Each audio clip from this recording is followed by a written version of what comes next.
The millionaire heard his wife say on the phone, "I have already replaced all his medicine with poison. Tomorrow we will be free." That night, he secretly swapped her medicine with his, and what happened the next morning shocked everyone. It was a peaceful afternoon in Dallas when Joanna Whitmore arrived at her son's imposing mansion. At 65 years old, she maintained a natural elegance, reflected in her well-groomed grey hair and the floral dress she used to wear on special occasions. In her wrinkled hands, she carried a basket of homemade sweets that her son had so enjoyed since childhood. The mansion, located in one of the city's most exclusive neighborhoods, displayed an architecture that blended Mexican colonial with modern touches. The well-tended gardens exuded the fragrance of the region's typical flowers, creating a welcoming atmosphere that contrasted with the grandeur of the property. Joanna smiled as she thought about how her son, Lucas Whitmore, had achieved such success at such a young age. Upon ringing the doorbell, Joanna was greeted by one of the house staff, who opened the gate with a surprised expression. "Mrs. Joanna, we weren't expecting your visit today," said the employee, leading her to the main entrance. Joanna noticed something strange in the employee's tone of voice, but chose not to give it importance. "I came to surprise my son. I brought the sweets he loves so much," she replied, raising the decorated basket. The employee hesitated for a moment before informing her that Lucas was on a business trip. "Mr. Lucas is abroad, ma'am. He should be back in a few days," she explained, visibly uncomfortable.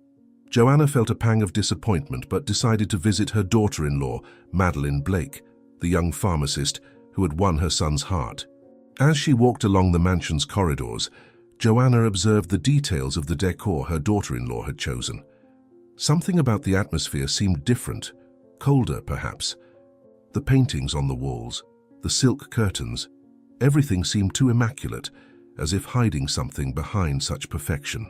Madeline must be in her private office, the employee informed her, indicating the path Joanna knew well. In the hallway leading to the office, Joanna began to hear muffled voices. She recognized Madeline's melodious laugh, but there was also a male voice that didn't belong to her son. Her heart accelerated slightly, while her steps became more cautious. The voices grew clearer as she approached the partially open office door. What Joanna witnessed in the following seconds would be etched in her memory forever. Through the slit of the door, she saw her daughter-in-law in the arms of Diana Bailey, the family's young driver. Madeline, with her long black hair loose, had her arms around the driver's neck as he kissed her with a familiarity that revealed this was not the lovers' first encounter. The basket of sweets slipped from Joanna's hands, falling to the floor with a dull thud that echoed down the hallway. The homemade chocolates scattered across the marble floor, rolling like small, colorful jewels. The noise alerted the couple, who immediately separated. Madeline, upon seeing her mother-in-law standing at the door, paled for an instant, but her expression soon transformed into something Joanna had never seen before. "Madeline, how could you?" Joanna whispered, her voice trembling with indignation and sadness. Diana, the driver, remained in an embarrassed silence, while Madeline adjusted her dress with a disturbing calm. "Mrs. Joanna, what an unpleasant surprise," said Madeline, her voice assuming a chilling tone that didn't match her angelic appearance. Joanna took a step back, her legs shaking. All the strength that had sustained her seemed to have been drained from her body. The words she wanted to say stuck in her throat as she watched her daughter-in-law walk towards her with feline elegance. The contrast between the Madeline everyone knew, the dedicated wife and respected professional, and this woman before her, was frightening. "Don't you dare tell your son anything," said Madeline, her dark eyes fixed on Joanna. The driver had silently disappeared, leaving the two women alone in the hallway. The tension was palpable, like a thread about to break. "You're destroying my son's life. He trusts you. He built a life by your side," Joanna replied, regaining some of her composure. Madeline let out a cold laugh that echoed through the walls. "Built a life? Your son built an empire, Mrs. Joanna." "An empire that will soon be mine," she declared, moving closer. Her heels clicked on the floor like a hammer sealing a sentence. "While he travels the world, expanding his business, I take care of everything here, absolutely everything." Joanna felt her heart tighten as she realized her daughter-in-law's true nature. "You planned this from the beginning, to win his trust, become part of the company. And now," her voice failed as she grasped the extent of the betrayal. Madeline smiled, a smile that didn't reach her eyes. "Your son is brilliant in business, but so naive when it comes to love. It was so easy to make him fall in love." The once spacious hallway seemed to narrow around Joanna. The ornate walls, which she had always admired, now seemed silent witnesses to a cruel plot. "I'll tell him everything, every detail of what I saw today," Joanna declared, her voice trembling with indignation. Madeline took another step towards her, her presence now threatening. "You won't tell anyone anything," Madeline whispered, her tone of voice changing to something darker. "You know why? Because if you do, your beloved son will discover terrible things about his mother." Joanna felt a chill run down her spine. "What are you talking about?" she asked, instinctively backing away. Madeline smiled again, her white teeth contrasting with her red lipstick. "I have proof that you embezzled money from your son's company, very convincing documents showing suspicious transfers to overseas accounts." Joanna paled. "That's a lie." "You're making that up," she exclaimed, her voice rising an octave. "Truth or lie, it doesn't matter. What matters is that your son will believe it." "After all, I'm the one who takes care of the company's finances," Madeline explained, her voice dripping with venom. "I can only imagine how he would react to finding out that his own mother robbed him. The shame, the disappointment. It would be devastating." Joanna felt her legs weaken. The air seemed to grow heavier, harder to breathe. "You can't do this. You can't destroy our family like this," she pleaded, leaning against the wall to keep from falling. Madeline observed the scene with clinical interest, as if studying a lab rat in an experiment. "I can and I will if necessary. So I suggest you keep that mouth shut and continue being the kind mother-in-law everyone knows," she declared. "Otherwise, not only will your son lose all respect for you, but he'll also discover documents proving your involvement in tax fraud. I can't imagine prison is a pleasant place for a lady of your age." It was at that moment that Joanna felt a sharp pain in her chest. The stress of the situation, the threats, the discovery of betrayal, it all transformed into an unbearable pressure on her heart. She brought her hand to her chest, her eyes wide with panic. "My heart, I need my medicine," she whispered, sliding down the wall to the floor. Madeline watched her mother-in-law slide to the ground, an expression of cruel satisfaction on her face. Joanna tried to breathe, her trembling hands clutching her chest as the pain intensified. "Please, help," she murmured, but Madeline remained motionless, merely observing. "What a dramatic scene, Mrs. Joanna," Madeline commented, crouching beside her mother-in-law. "Perhaps this will teach you not to meddle where you're not wanted." With a deliberate motion, she removed the small bottle of pills from the pocket of Joanna's dress, keeping it for herself. The pain in Joanna's chest intensified, her breathing becoming shallower. The hallway began to spin in her vision, the colors blending like an abstract painting. She tried to scream, but her voice was no more than a hoarse whisper. Her eyes pleaded for help, finding only Madeline's icy gaze. "You know, Mrs. Joanna, you should have stayed home with your sweets and recipes," Madeline said, adjusting a lock of hair. "Now you're here having such a convenient heart attack." She stood up, smoothing her dress with meticulous gestures as she watched her mother-in-law lose consciousness. Joanna's body finally gave in, sliding fully to the floor. Her eyes closed, and her breathing, though present, was irregular and weak. Madeline took out her phone, but instead of calling an ambulance, she began taking pictures of her unconscious mother-in-law. "This will be useful later," she murmured to herself, putting the phone away. "Who knows, I might need to prove that you have more serious health problems." With one last look at Joanna's motionless body, Madeline began walking towards the exit of the hallway, her heels echoing in the silence. The maid who had received Joanna earlier was doing her routine cleaning when she reached the hallway. The shock of seeing Mrs. Whitmore lying on the floor made her drop her cleaning supplies. "Mrs. Joanna!" she shouted, running towards the body. Madeline, in her office, heard the maid's scream echo through the mansion's corridors. With calculated calm, she walked to her mahogany desk and sat in the leather chair, observing the chaos unfolding outside. She smiled, thinking that everything was going even better than planned. She took out her phone and, with nimble fingers, typed a message to Diana. The old lady fell ill after what she saw. "Don't worry, I'll make sure she stays quiet. Keep acting normally." After sending the message, she spent a few minutes contemplating the screen, savoring every word written. the sound of alarmed voices from the staff mixed with the distant wail of an approaching siren. Madeline stood up and walked to the window, watching the arrival of the ambulance. Her heels echoed on the marble floor as she planned her next steps.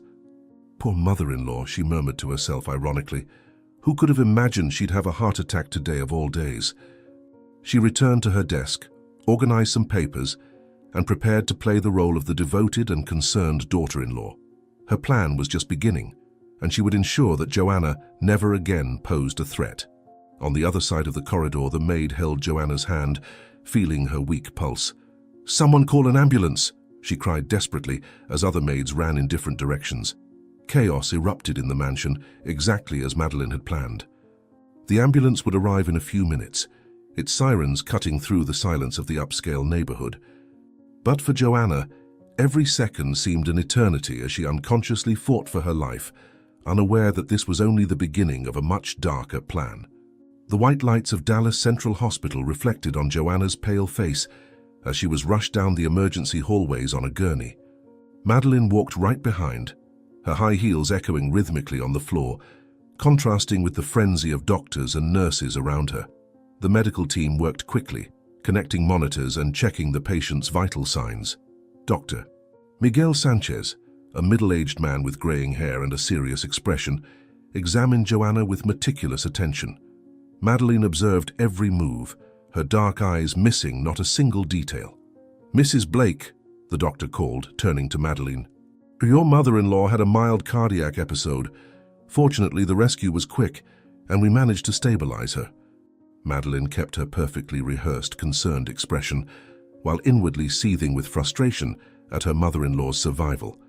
The emergency room was filled with state-of-the-art equipment, and the constant beep of the heart monitor was the only thing breaking the tense silence.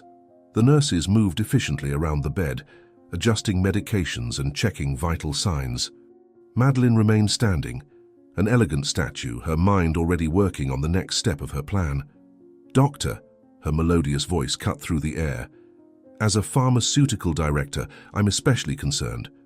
I've noticed some strange behaviors in my mother-in-law in the past few days." The doctor looked up from his notes, interested. "What kind of behaviors, Mrs. Blake?" he asked, adjusting his glasses. Madeline approached the bed, her fingers sliding gently over the metal railing. "Mental confusion, sudden mood swings. I thought it was just stress. But now..." She left the sentence hanging, planting the first seed of her elaborate lie. "Doctor..." Sanchez made some notes in her chart as Madeline continued her performance. "I've also noticed she's been having trouble remembering recent events. I thought it was just natural aging, but as a healthcare professional, I confess I'm concerned about something more serious." At this moment, Joanna began to slowly awaken. Her eyes opened with difficulty, and she tried to focus her vision on the surroundings.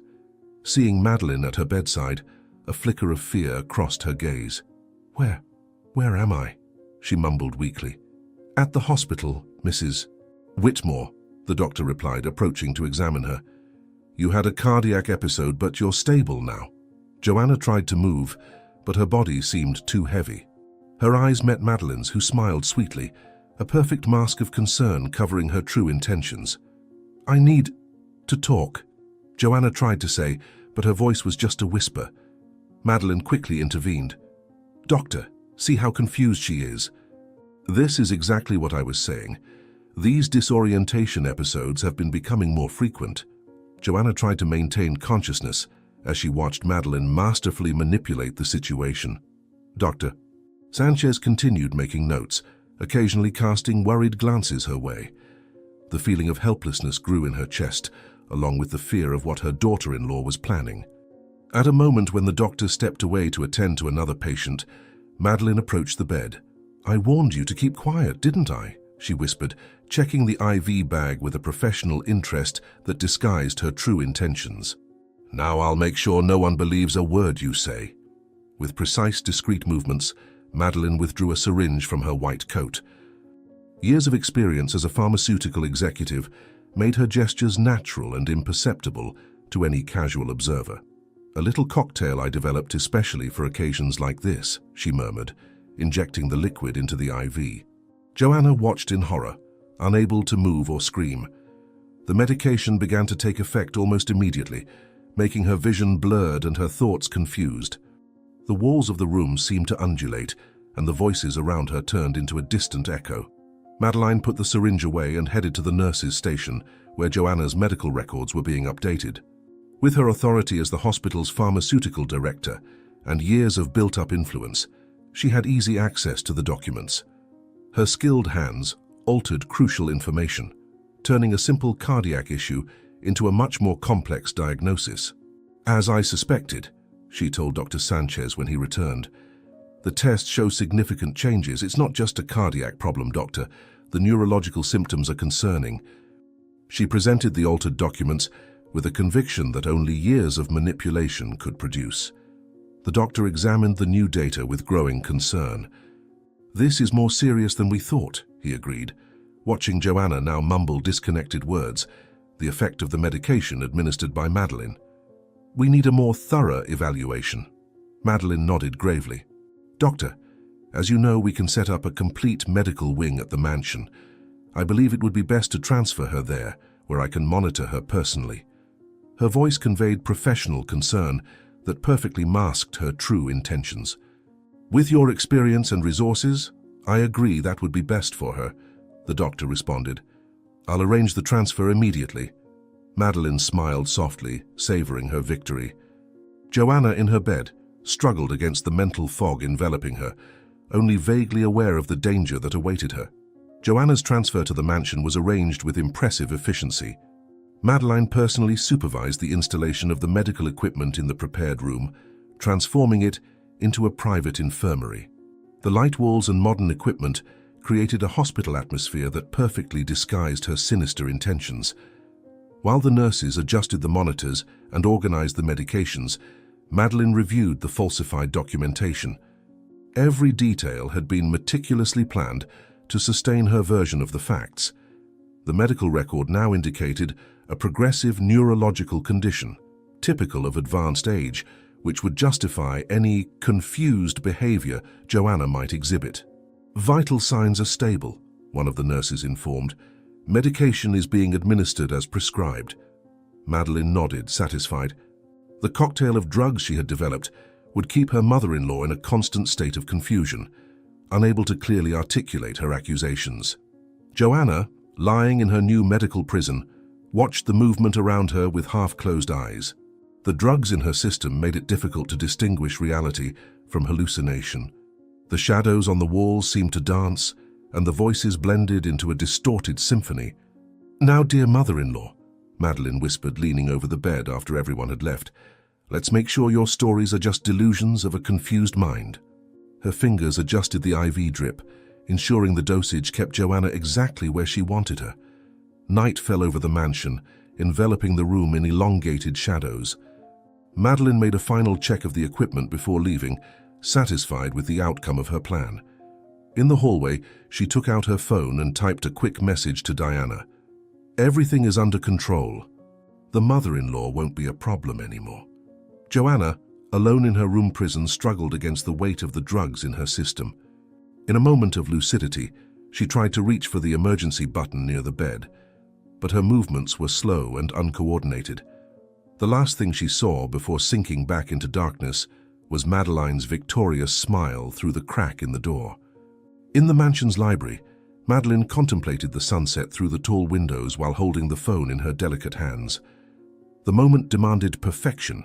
Every word, every intonation had to convey the sincere concern of a devoted wife. Her fingers slid across the cell phone screen, dialing Lucas's number. The antique clock on the wall struck exactly 8 o'clock when her husband's deep voice sounded on the other end of the line. Madeline let out a studied sigh as if holding back tears. "My love," her voice trembled just the right amount, "something terrible has happened to your mother." Lucas, who was in his office at a luxury hotel abroad, felt his heart tighten as he heard those words. His wife's momentary silence only increased his anxiety. "What happened to my mother, Madeline? Please tell me." His normally controlled voice now carried a note of desperation. "Your mother came for a surprise visit," Madeline began, measuring every word. At first she seemed normal, but then she started acting strange. She was talking nonsense, seeming confused. She paused dramatically, letting the concern grow on the other end of the line. Suddenly, she had a medical episode. Thank God I was here to help her. The library, with its antique bookshelves and elegant furniture, served as the perfect backdrop for her performance. Madeline moved to a leather armchair, her posture impeccable even when alone. The doctors discovered it's not just a physical issue, dear. They identified a serious neurological condition, possibly age-related. What do you mean, a neurological condition? Lucas's voice sounded increasingly distressed. My mother has always been so lucid, so active. Madeline smiled discreetly as she sensed the growing despair in his words. I know, my love. That's why I made all the arrangements. I turned the guest room into a fully equipped infirmary. Your mother will have the best care right here at home. As she detailed the medical provisions she had made, Madeline walked around the library, her heels echoing on the hardwood floor. I used my contacts at the hospital to ensure the best equipment. Your mother is being monitored 24 hours a day. Her voice conveyed a calculated mixture of professional efficiency and familial concern. I need to return immediately, Lucas declared, and Madeline could hear the sound of papers being hastily organized. I'll arrange a flight today. It was exactly the reaction she had expected. Of course, my love. Your mother will be happy to see you in her more lucid moments. The conversation ended with Madeline promising to keep Lucas updated on any changes in his mother's condition. After hanging up the phone, she allowed a genuine smile to appear on her lips. Everything was going according to plan. So predictable, she murmured to herself, tucking the cell phone into her designer bag. With determined steps, Madeline made her way down the corridor toward the room where Joanna was admitted. The sound of medical equipment filled the space, creating a mechanical symphony that masked her true intentions. Through the glass door, she observed her mother-in-law lying surrounded by monitors and machines. How is our patient doing? She asked the nurse, leaving the room. With a nod, she dismissed the staff member and entered, locking the door behind her. Joanna tried to move at the sight of her, but the medications made her movements slow and uncoordinated. How you know, dear mother-in-law, Madeline began, adjusting the IV drip with precise motions. Your son is coming home. He's very worried about your condition. Her skilled fingers checked the equipment connections as she spoke. It's a pity that when he arrives, he'll find only a confused and disoriented old lady. Joanna tried to speak, but her tongue felt too heavy. Her eyes, however, remained alert, following each of Madeline's movements with growing terror. The daughter-in-law continued her cruel monologue, savoring the power she exerted over the situation. It must be terrible, Madeline went on, leaning over the bed, being trapped in your own body, aware of everything, but unable to communicate. Watching your own son be deceived right before your eyes. Her smile was icy as she prepared a new dose of medication. The room's light reflected off the medical instruments, casting dancing shadows on the walls.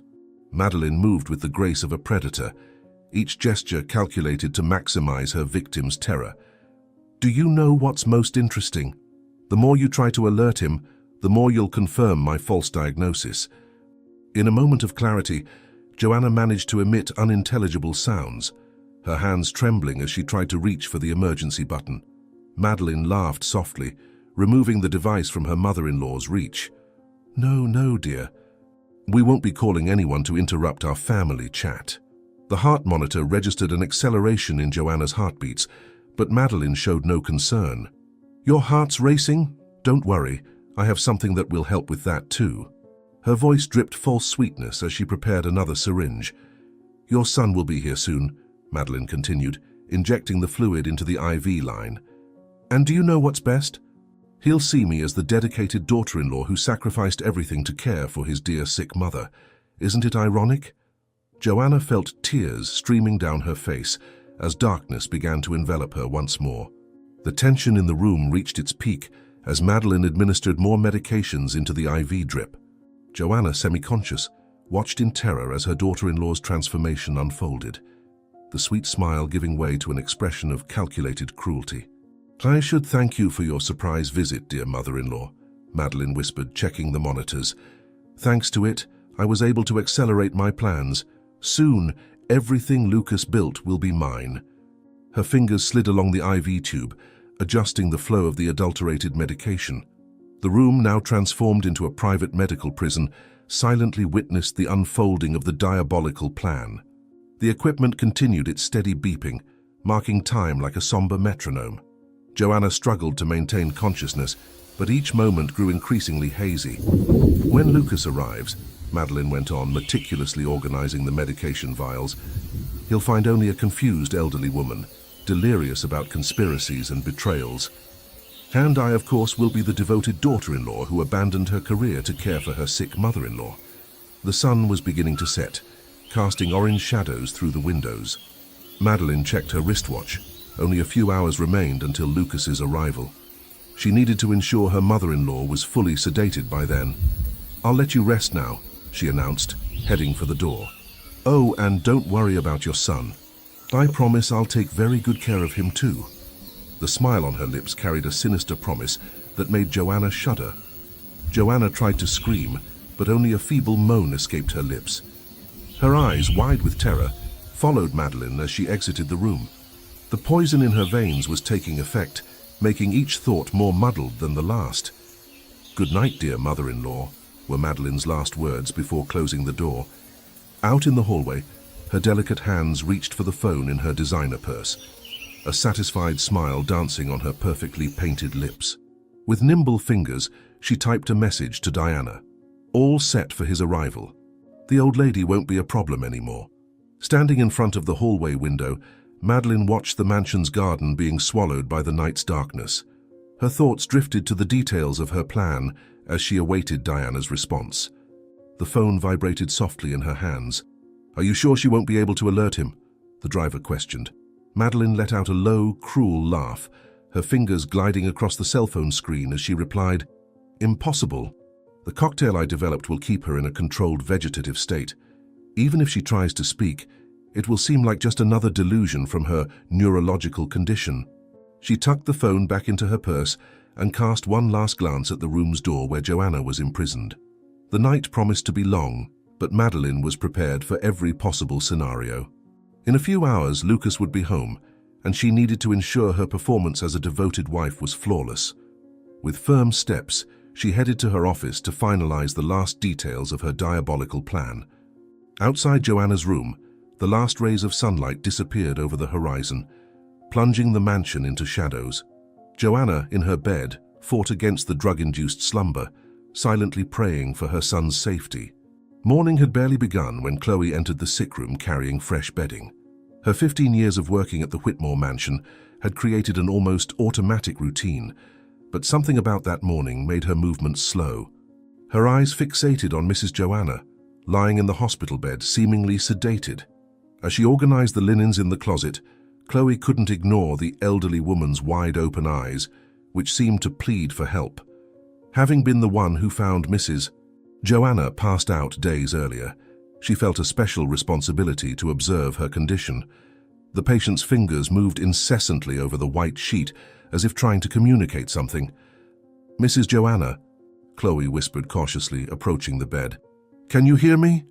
The heart monitor registered a change in the beats, indicating the patient was conscious and reacting. Chloe looked towards the door, making sure she was alone before moving closer. Mrs. Joanna's eyes followed every movement of the maid, while her fingers continued their silent ballet on the sheet.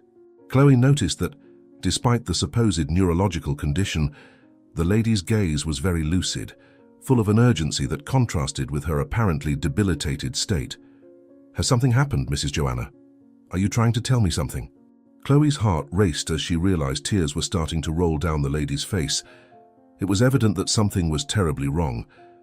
How could a woman who just a few days ago was completely lucid, bringing sweets for her son, now be in this state? The doubts that had already inhabited her mind since the initial incident began to take on a more concrete form. Carefully, Chloe leaned over the bed, whispering, "If you can understand me, blink twice." Mrs. Joanna's face lit up momentarily, and she blinked, clearly and deliberately, twice. "My God," murmured Chloe, "you're conscious, aren't you? What have they done to you?" The tension in the room was palpable, as Chloe tried to decipher the movements of Mrs. Joanna's fingers. It was as if the lady was trying to write in the air, her fingers tracing invisible letters. "Do you want to write something?" asked Chloe, her heart beating harder and harder against her chest. At that moment, an almost imperceptible noise made Chloe freeze. Before she could turn around, a soft and controlled voice cut through the air like a blade. "What exactly are you doing, Chloe?" The maid felt a chill run down her spine as she recognized Mrs. Madeline's voice. The tension in the room increased exponentially with Madeline's presence. Chloe turned slowly, finding her employer standing at the door, her dark eyes fixed on her like those of a predator. The polite smile on her face contrasted with the coldness of her gaze. "Mrs. Madeline, I was just changing the bedsheets and checking if Mrs. Joanna needed anything," Chloe replied, trying to keep her voice steady. But her hands trembled slightly as she held the clean sheet, betraying her nervousness. Behind her she could feel Mrs. Joanna's silent anguish. "How touching a dedication," Madeline commented, gently closing the door behind her. The click of the lock sounded like a sentence. "But I wonder if you're not being too dedicated, Chloe. After all, your duties do not include interacting with the patient." Her heels echoed on the floor as she approached, each step increasing the tension in the room. "You know, Chloe," Madeline continued, her voice taking on a dangerously soft tone, "I've always appreciated your loyalty to the family. Your children are doing well in private schools, aren't they?" She slowly circled the maid, like a snake surrounding its prey. "Little Miguel, so smart, top of the class in math, and sweet Lupita, with such a talent for music. That violin we gave her last Christmas was quite a gift, wasn't it?" Madeline stopped in front of Chloe, her piercing black eyes staring. "And that house in the new neighborhood. So beautiful, isn't it? 3 bedrooms, a front garden, even a little vegetable patch in the back where you grow your herbs. A real dream for a maid." She smiled, a smile that didn't reach her eyes. "It must be comforting to know that your children sleep safely every night, in their own beds in a decent neighborhood." Her delicate fingers played with a pendant on her necklace as she continued. "It would be a shame if something happened to all of that. Just imagine, Miguel and Lupita having to leave their friends, their teachers, all that structure we've provided, going back to a public school in the outskirts where violence is so common." She paused deliberately, watching the terror grow in Chloe's eyes. "And that cozy little house. In a matter of days, you could be looking for a room in some cheap boarding house. You know what life is like in the city's boarding houses, Chloe. No place to raise children." Chloe felt her heart miss a beat. Years of hard work, her children's future, everything depended on this job. "Mrs. Madeline, I would never," she began to say, but was interrupted by a brusque gesture from her employer. "I don't want to hear your excuses. I want you to understand very clearly what I'm about to say."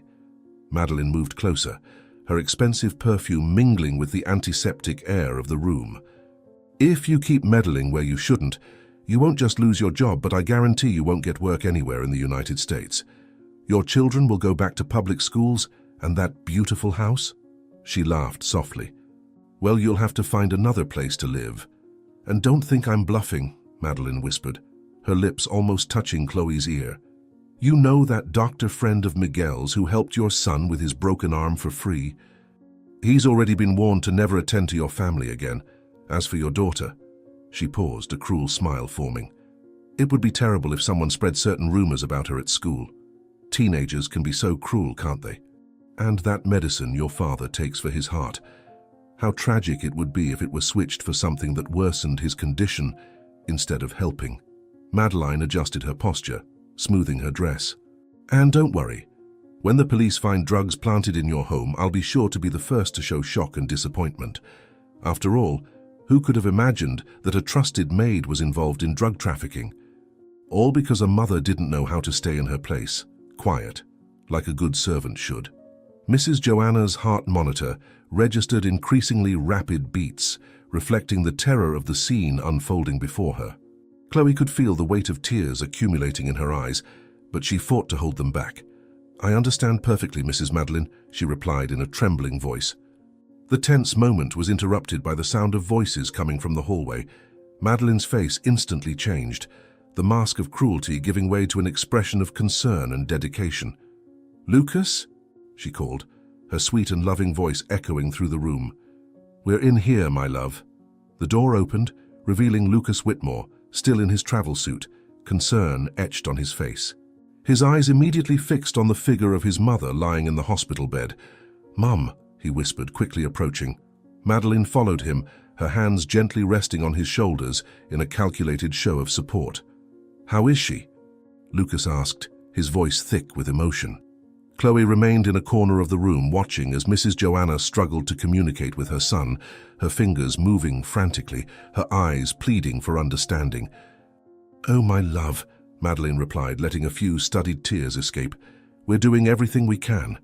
Madeline enveloped her husband in an embrace, positioning herself so that he couldn't fully see his mother's face. "Don't worry," she said, her voice choked with false emotion. "I've assembled the best medical team. We're all committed to helping her recover." As she spoke, she cast a meaningful glance at Chloe. Lucas stepped closer to the bed, holding his mother's hand. "Why is she like this, so absent?" he questioned, noticing Joanna's uncoordinated movements. Madeline quickly intervened. "It's the medication, dear. It leaves her a bit confused, but it's necessary for her treatment." Joanna was desperately trying to communicate with her son, but her body wasn't responding as she wished. Her eyes filled with tears of frustration and fear. Sensing her mother-in-law's agitation, Madeline gently suggested, "Perhaps we should let her rest for a bit, love. You also need to rest from your trip." "Of course," Lucas agreed, kissing his mother's forehead. "Chloe, please keep taking good care of her," he requested, unaware of how the maid trembled slightly. "Yes, sir," she replied, avoiding looking at Madeline. "I'll do everything possible and impossible for Mrs. Joanna." As the couple headed for the door, Madeline paused for a moment, turning with studied elegance. Her eyes met Chloe's first, then Joanna's, a sweet smile on her lips contrasting with the cruelty in her gaze. She approached the maid one last time, adjusting her uniform in a falsely maternal gesture. "Remember, dear," she whispered, so that only Chloe could hear, "you have much more to lose than you can imagine. Your children, your parents, your dignity. It's all in my hands. And as for Mrs. Joanna," she cast an icy glare at her mother-in-law, "well, accidents happen to frail patients all the time, don't they? It would be a shame if she choked during feeding, or if some medication was accidentally switched." The door closed with a soft click, leaving the two women trapped in their shared terror.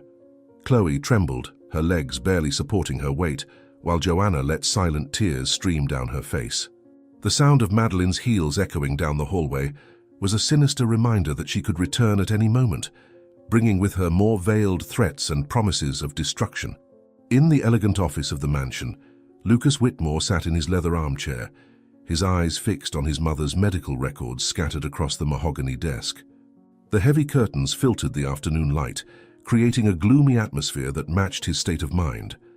Madeline remained standing by his side, her delicate hands resting on his shoulders in a studied show of support. "So it doesn't make sense, Madeline," he murmured, running his fingers through his graying hair. "My mother never showed this kind of condition before. How could she develop such a severe neurological disorder out of nowhere?" His voice carried a mixture of disbelief and anguish as he examined every document, every test result. Madeline moved with feline grace to the front of the desk, picking up one of the exams. "My love, unfortunately, it's more common than we realize. The doctor explained that with age, these conditions can manifest suddenly." She slid her finger along a complex graph on the paper. "See these changes here? They're typical of the condition your mother is presenting." The subtle aroma of Madeline's expensive perfume filled the room as she continued her explanation, blending technical terms with an apparent heartfelt concern. "As a pharmacist, I've seen similar cases. It's devastating, but we need to focus on providing her with the best possible treatment." Her words were carefully chosen, each syllable laden with false compassion. Lucas got up, walking to the window. The view of the well-tended garden normally calmed him, but at that moment, nothing seemed capable of quelling his restlessness. "It's just that," he hesitated, pressing his temples with his fingers. "She only had mild heart problems like me. We always kept everything under control with medication. How could this—" His sentence was interrupted by a sudden pressure in his chest. Lucas leaned against the wall, his face paling. Madeline rushed to him, the embodiment of a worried wife. "Your medicine, dear. You need to calm down. All this stress isn't good for your heart." She quickly opened a drawer of the desk, retrieving a bottle of medication. "Here, take this," she said, handing him the blood pressure pills along with a glass of water. Her dark eyes watched intently as he swallowed the medication. For a fleeting moment, a strange glint passed through her gaze, but it was quickly replaced by concern. "You need to rest before the meeting. Come on, I'll accompany you to the room." Lucas nodded, still breathing with difficulty. "You're right," he agreed, allowing her to guide him out of the office. "Perhaps I really do need to rest a bit. This whole situation is affecting me more than I thought." Madeline led Lucas to the master bedroom, her firm hands on his shoulders as she guided him through the mansion's hallways. As they walked, she continued her role as a devoted wife, murmuring words of comfort and assuring him that everything would be all right. In the room, she helped him settle into his enormous bed, adjusting the pillows with studied delicacy. "Rest, my love," she whispered, kissing his forehead. "I'll take care of everything while you regain your energy for the meeting." Lucas closed his eyes, exhausted by the combination of worry and discomfort. As soon as she was sure her husband was settled, Madeline left the room, silently closing the door behind her. Her elegant gait became more hurried as she headed towards the mansion's garage.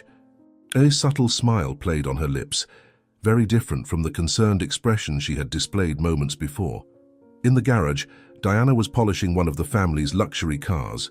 Upon hearing the sound of Madeline's heels, she looked up, a discreet smile forming on her young face. No words were exchanged, but the look they shared was laden with complicity and silent promises. Madeline slowly passed by her, her fingers lightly grazing the car's hood as she maintained eye contact with the driver. It was a silent dance they had practiced many times, a ballet of glances and subtle gestures that communicated much more than words could express. What they didn't realize was that Chloe was in the adjacent garden, pruning some roses. The maid froze as she witnessed that exchange of looks, her mind immediately making connections she would have preferred not to make. The roses in her hands trembled slightly as she observed the scene. Memories of a recent conversation with her friend Rosario, employed at another mansion in the neighborhood, invaded her mind. Rosario had spoken about an employer who was cheating on her husband with a partner. Secret meetings marked by glances and gestures similar to those she had just witnessed. The garden shears trembled in Chloe's hands as she tried to process what she was seeing. Madeline's threat still echoed in her ears, and now this new discovery added another layer of danger to her already precarious situation. The sound of approaching footsteps made Chloe quickly turn her attention back to the roses, feigning total concentration on her task. Her heart was pounding as she thought of Mrs. Joanna, Madeline's threats, and now this new revelation. Chloe kept her eyes down, focused on the roses while her mind worked frenetically. The pieces of the puzzle were starting to fit together. Mrs. Joanna's unexplained state, Madeline's threats, and now this exchange of glances with the driver. Her hands trembled slightly as she cut another rosebud. Her friend Rosario's voice echoed in her memory. That's how it started. First the glances, then the hidden encounters. When the truth came out, it was too late. A drop of sweat ran down her forehead as she recalled how the story had ended, with the family shattered and lives ruined. On the other side of the garden, Madeline was still whispering to Diana. Her gestures were restrained, but laden with intimacy.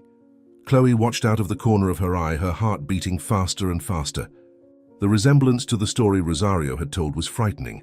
The same studied elegance, the same conspiratorial smiles. A noise coming from Lucas's room made Madeline swiftly move away from the driver. In seconds, her demeanor changed completely, reverting to that of a devoted wife.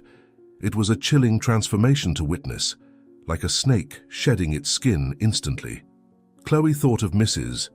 Joanna, sedated in her prison room, desperately trying to warn her son about something. Now she was beginning to understand what the lady had witnessed, what had caused her sudden illness. The weight of this knowledge was crushing. The sun was starting to set on the horizon, casting orange shadows over the garden. Chloe gathered her gardening tools, her body moving automatically while her mind seethed. She was now trapped in a web much more complex and dangerous than she had imagined. Back in the kitchen, Chloe stored the gardening supplies with trembling hands. She needed to find a way to help Mrs. Joanna and her employer, but how could she do so without putting her own family at risk? Madeline's threat was still alive in her memory, each cruel word echoing in her thoughts. "Dinner will be served in an hour." Madeline's voice cut through the air, making Chloe jump in fright. The mistress was standing in the kitchen doorway, her sweet smile contradicting the threatening gleam in her eyes. "And Chloe, remember our agreement. Some things must remain in the family."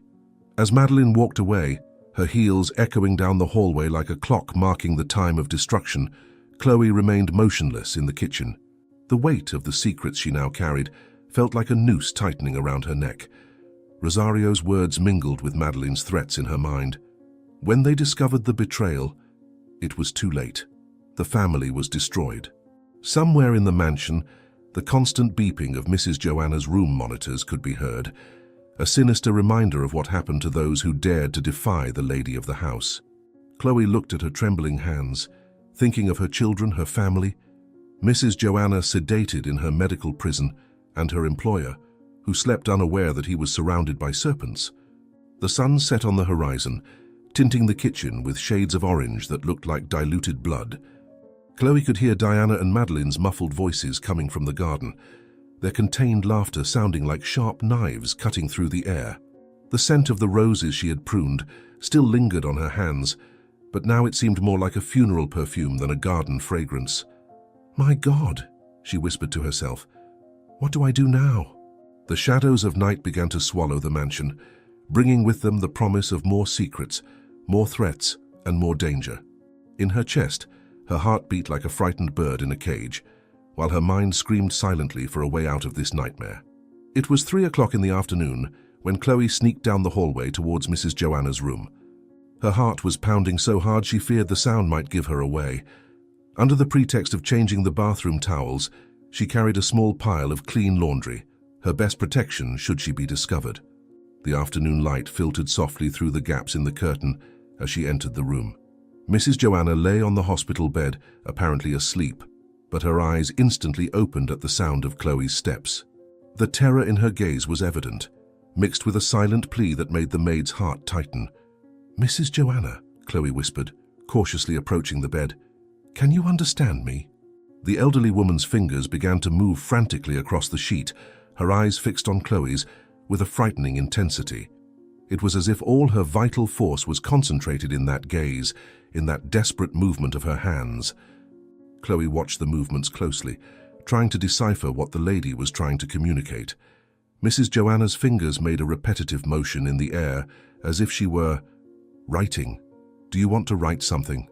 Chloe asked, her heart racing even faster at the possibility of finally understanding what was happening.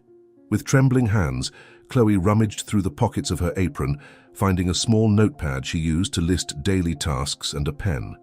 Time seemed to drag as she helped Mrs. Joanna hold the pen, supporting the pad so she could write. Mrs. Joanna's movements were slow and imprecise, but determined. Each word that appeared on the paper made Chloe's blood run cold. Madeline, driver, betrayal, poison. The handwriting was shaky, almost illegible, but the message was as clear as crystal. Chloe's suspicions were confirmed in the worst possible way. A noise in the hallway made Chloe freeze. The unmistakable sound of Madeline's heels echoed through the corridors, approaching. With a quick motion, she folded the paper and hid it in her apron pocket. "I'll be back later," she whispered to Mrs. Joanna, whose eyes now overflowed with silent tears. Chloe managed to leave the room seconds before Madeline appeared in the hallway. Pretending to be busy with the towels, she greeted her mistress with a discreet nod and headed towards the laundry room, feeling the weight of the paper in her apron as if it were made of lead. The mansion's kitchen became Chloe's refuge as she tried to process what she had just discovered. Her hands trembled as she picked up the dishes to organize dinner, her mind a whirlwind of conflicting thoughts. The note in her apron seemed to burn, every word written by Mrs. Joanna echoing in her conscience. "If I tell the master and he doesn't believe," she muttered to herself, remembering the passionate look Lucas always directed at his wife. The fear of Madeline's reaction made her stomach churn. The threats were still fresh in her memory, every cruel word about her children, her home, her future. On the other hand, the terror in Mrs. Joanna's eyes haunted her. How could she remain silent, knowing that 2 lives were in danger? The word poison, shakily written on the paper, was an unbearable weight on her conscience. Every minute of silence could mean the difference between life and death. Chloe leaned against the kitchen sink, trying to control her panting breath. My children, Mrs. Joanna, my job. The words mingled in her mind like ingredients in a poisoned recipe. The future of her family depended on that job, the house provided by the family, her children's scholarships. The sound of footsteps interrupted her thoughts. Before she could turn around, Lucas's deep and gentle voice filled the kitchen. Chloe, could you please prepare something quick for me to eat? I have a meeting in half an hour. She slowly turned around, finding her employer standing at the door, his expression laden with concern. Of course, sir, she replied automatically, her hands starting to tremble again. As she prepared a sandwich, she observed the man who had done so much for her family. Lucas leaned against the counter, sighing heavily. You know, Chloe, I can't stop thinking about my mother. I'm afraid of losing her. The paper in the apron seemed to weigh a ton. Chloe looked at her employer, seeing the genuine pain in his eyes, the fear of loss, the confusion in the face of his mother's inexplicable situation. The decision began to form in her heart, overcoming the fear of consequences. Mr. Lucas, her voice came out trembling, her hands gripping the apron. I need to show you something. With trembling fingers, she took the folded paper out of her pocket. Your mother wrote this today. I think you need to see it. Lucas took the paper, his eyes scanning the shaky words written by his mother. Lucas's expression gradually changed as he read, disbelief giving way to confusion, then a shadow of doubt. This can't be true, he muttered, but his tone betrayed a growing uncertainty. Madeline would never. His voice failed, the words dying in his throat. Sir, Chloe continued, mustering all her courage, I think you should observe more closely. Some things that happen in the mansion. Her hands were still shaking, but her voice found steadiness.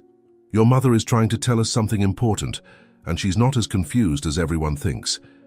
Lucas reread the note repeatedly, as if the words could change with each new reading. The word poison seemed to leap off the paper, dancing before his eyes like a tangible threat. His hands began to tremble slightly, and he had to lean against the kitchen counter to keep his balance.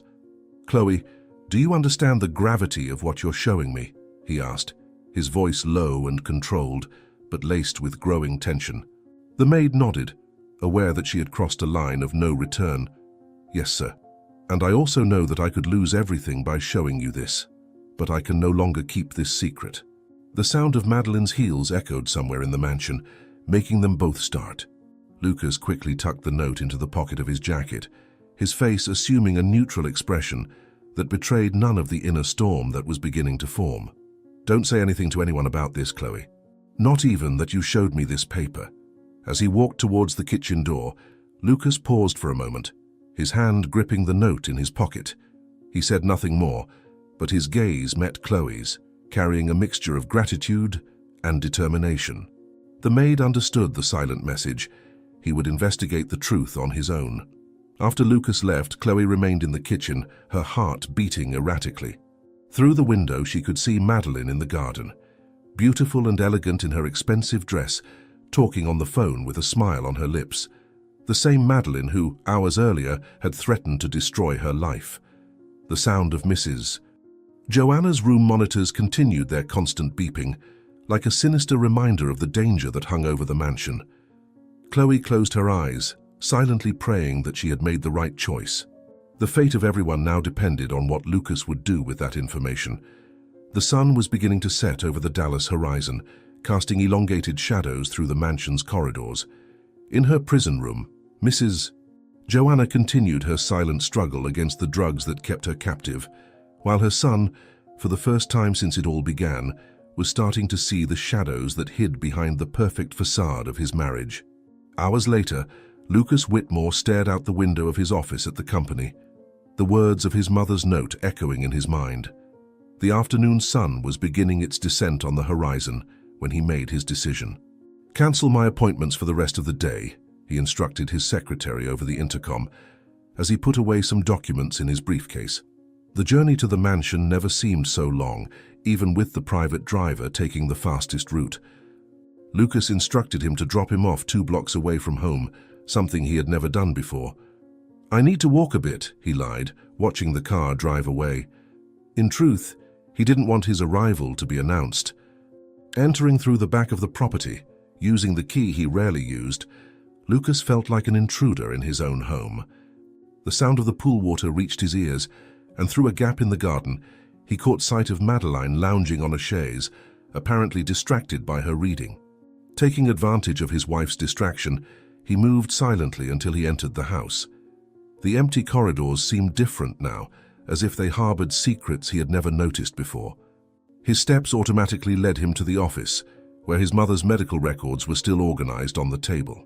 With hands that he now noticed were slightly trembling, Lucas began to examine each document more closely. His years at the helm of one of the largest pharmaceutical companies in the United States had taught him to be meticulous. Something in the results didn't seem right, but he couldn't identify exactly what. Using his cell phone, he photographed each page of the records, taking care to capture every detail. His fingers moved quickly across the screen, sending the images to Dr. Martin Sanchez, the director of Central Hospital and a longtime friend who had been treating his mother for years. "I need your opinion urgently. Something seems wrong," he typed in the message. The wait for the response seemed endless. Lucas kept examining the documents, each minute increasing his suspicions. The sound of his cell phone vibrating almost made him drop the papers. Dr. Sanchez's message was direct and alarming. "Lucas, these tests have been tampered with. The reference patterns do not match standard protocols, and there are inconsistencies in the results that would be impossible under normal conditions." Lucas's blood ran cold in his veins. The words in his mother's note, which only hours earlier had seemed absurd, were beginning to take on a frightening weight. With silent steps, he headed to the room where his mother was hospitalized, his heart beating faster and faster against his chest. The hospital room was quiet, except for the constant beeping of the monitors. Mrs. Joanna seemed to be sleeping, but her eyes opened as Lucas approached the bed. He immediately noticed that despite the apparent sedation, his mother's gaze retained a harrowing lucidity. "Mom," he whispered, leaning close to her face, "I'm investigating what's going on. Can you understand me?" The slight movement of Joanna's eyes confirmed his suspicion. His mother was conscious, trapped in her own body by the medications. With visible difficulty, Joanna moved one of her hands, tremblingly pointing toward the medicine cabinet on the other side of the room. Lucas followed the indicated direction, observing the various bottles neatly lined up on the shelves. Years of experience in the pharmaceutical industry made his eyes narrow as he examined the labels. "There's something wrong with the meds, isn't there?" he asked, still in a low voice, feeling his heart accelerate. His mother's gaze filled with tears as she made a superhuman effort to confirm with an almost imperceptible nod. Lucas felt a wave of anger begin to grow in his chest. The complexity of the scheme was beginning to unfold before his eyes. The tampered tests, the suspicious medications, his mother's condition. Everything pointed to something much more sinister than he could have imagined. "I'll figure out what's going on, Mum. I promise," he whispered, gently squeezing Joanna's hand. Determined to confront Madeline, Lucas headed toward the pool area. The place was empty, the abandoned lounge chair still holding her magazine. The gentle breeze flipped the pages, as if mocking his search. A sound from the house caught his attention, his wife's voice. Following the sound, Lucas approached the hallway leading to the library silently. The door was ajar, and Madeline's voice flowed smoothly through the crack as she was on the phone. Something in her tone made him stop, hiding in the shadows of the hallway. It wasn't the sweet tone she usually used. There was something cold, calculated. "Don't worry." Her voice rang clear now. "I've already switched all his meds for poison. Tomorrow we'll be free." The words hit Lucas like a punch to the gut. He had to lean against the wall to keep from falling as his entire world crumbled at the sound of his wife's soft laughter. The mansion's library continued to echo with Madeline's phone conversation, but Lucas could no longer hear. The blood pulsed in his ears as he silently walked away, his legs moving by instinct, carrying him away from that devastating truth. Before he realized it, he found himself in his private study, the door locked behind him. His hands were shaking as he poured himself a double whiskey, trying to process the magnitude of what he had just discovered. Madeline's words replayed in his mind like a death sentence. I've already switched all his meds for poison. The glass in his hands reflected the late afternoon light, casting dancing shadows on the walls. Every moment of his marriage played before his eyes like a distorted film. The smiles, the kisses, the words of love, it had all been an elaborate lie. His wife, the woman who had sworn to love him, was planning his death. The evidence lined up like pieces of a macabre puzzle. His mother's falsified tests, the suspicious medications, Mrs. Joanna's condition, the desperate note, and now the involuntary confession. How could I have been so blind? He muttered to himself, anger and pain mingling in his chest. The sound of Madeline's heels echoed down the hallway, passing by the study door. Lucas held his breath, his entire body tense. On the other side of the door, his potential assassin walked calmly, probably already savoring her future victory. The contrast between reality and appearance was nauseating. "My love," Madeline's melodious voice came through the door. "You're back early." Lucas closed his eyes, gathering all his strength to keep his voice steady. "Yes, dear, I'm just reviewing some documents." Every word was like poison on his tongue, an irony not lost on him. Night was falling over the mansion, and with it the realization that Lucas needed to make a decision. He couldn't simply confront Madeline. She was too clever, too careful. He needed to be smarter, more calculated. His life and his mother's depended on it. In her prison room, Mrs. Joanna continued her silent struggle against the medications keeping her captive. In the study, her son faced his own battle, planning his next move in this deadly game. Hands somewhere in the mansion, Madeline continued her role as the perfect wife, unaware that her mask had finally dropped. Lucas looked down at the glass in his hands once more, watching as the amber liquid danced with the tremor of his fingers. Madeline's words still echoed in his mind as he contemplated the weight of his discovery. His entire life had turned into a macabre play where he was the unwitting protagonist walking toward his own demise. The silence of the study was broken only by the ticking of the antique clock, each second marking the time he had left to find a way out. On the opposite wall, the photos from their wedding seemed to mock him. Madeline in her white dress, smiling with false innocence, plotting his downfall from the very beginning. How to turn a game around where all the cards seemed to be against me? He muttered to himself, rising to gaze out the window at the garden. Down below, the shadows of night were beginning to swallow the mansion, just as the shadows of betrayal had swallowed his marriage. Somewhere in that house, his would-be assassin continued her charade, likely already savoring a victory she deemed certain. Fate had placed an impossible choice in his hands, and now he needed to decide his next move. One thing was certain. He couldn't remain passive in the face of this threat. He needed to act, and swiftly. "Let the real game begin," he whispered, his eyes reflecting a grim determination as night fell over Dallas. The lights of Dallas glowed like fallen stars as Lucas drove aimlessly through the city streets. His hands gripped the steering wheel so tightly the knuckles had turned white. The weight of betrayal in his chest was nearly suffocating, each breath an ache as if the air were poisoned, an irony not lost on him. The Azteca Bar, an upscale establishment frequented by the city's elite, rose like a beacon in the night. Lucas parked his imported car and entered the sophisticated milieu, where muted lighting cast dancing shadows to the tune of live piano. The place was relatively empty at this hour, just as he needed. "The usual, Mr. Whitmore?" the waitress asked as he settled on the polished wood counter. He nodded, eyes fixed on the mirror behind the bottles, watching his own reflection. The man staring back at him looked to have aged 10 years in just a few short hours. The whiskey arrived, and Lucas drank it like water. The amber liquid burned his throat going down, but the physical pain was welcome. Anything to distract his mind from the image of Madeline plotting his demise. He ordered another, then another, letting the alcohol numb his senses. The waitress watched discreetly as she poured yet another. Lucas rarely drank beyond one glass, and never alone. Something in his expression must have betrayed his mindset, for she lingered nearby, keeping a respectful but vigilant distance. "You know," he said finally, his voice a mixture of bitterness and irony. "What would you do if you found out the person you loved was trying to poison you?" The question hung in the air like smoke, heavy and toxic. The waitress, accustomed to hearing customer confessions, tilted her head slightly. "Well, Mr. Whitmore," she replied with a half-smile, interpreting the question as morbid jest, "I'd probably poison her first." The flippant response, spoken in jest, hit Lucas like a thunderbolt. His eyes widened slightly, a dark smile beginning to form on his lips. It was so simple, so obvious. If Madeline planned to use his blood pressure medication as a weapon, why not turn her own vanity against her?